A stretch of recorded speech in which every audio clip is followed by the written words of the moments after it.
కర్కాటక రాశి ఫలితాలు ఈ విధంగా ఉన్నాయి. ఈ పక్షం అంటే నవంబర్ 2వ పక్షములో, నవంబర్ మాసంలో 2వ పక్షంలో ఉన్నటువంటి ఫలితాలు మొదటి వారంలో కాస్త సామాన్య ఫలితాలు.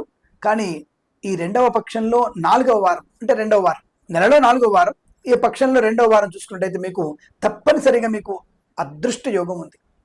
ఏదైనా ముఖ్యమైన కార్యక్రమాలు ఉంటే మాత్రం ఈ 4వ వారానికి పోస్ట్ పోన్ చేసుకోండి. అంటే 2వ పక్షం 2వ వారానికి పోస్ట్ పోన్ చేసుకోండి. చాలా మంచి శుభకరం, మంగళప్రదం, ఆనంద యోగం ఉంటుంది. మరి ఈ పక్షంలో మొదటి వారంలో సామాన్య ఫలితాలు, శ్రమాధిక్యత ఎక్కువగా ఉంటుంది. అలాగే ఉద్యోగంలో ఒత్తిడి ఎక్కువగా ఉంటుంది. Share market, speculation, communities, crypto currency, bit coins మీకు అంతగా కలిసి వచ్చినా లాటరీలకి, జూదానికి దూరం ఉండే ప్రయత్నం చేయండి. అదే మరి 2వ వారంలో, 2వ పక్షం 2వ వారంలో ధన, ఆర్థిక, ఆనంద, ఐశ్వర్య, శుభయోగాలు, సువర్ణ, వజ్ర, ఆభరణ ప్రాప్తి. ఏమో భగవంతునికి అనుగ్రహం వల్ల మీకు 10 కోట్ల ధనము కూడా రావచ్చును. ఎక్కడో పెండింగ్లో ఉన్నటువంటి మీ యొక్క లోన్స్ అన్ని కానీ, లేదా మీకు రావాల్సినటువంటి బకాయిలన్నీ కానీ ఈ వారంలో మీకు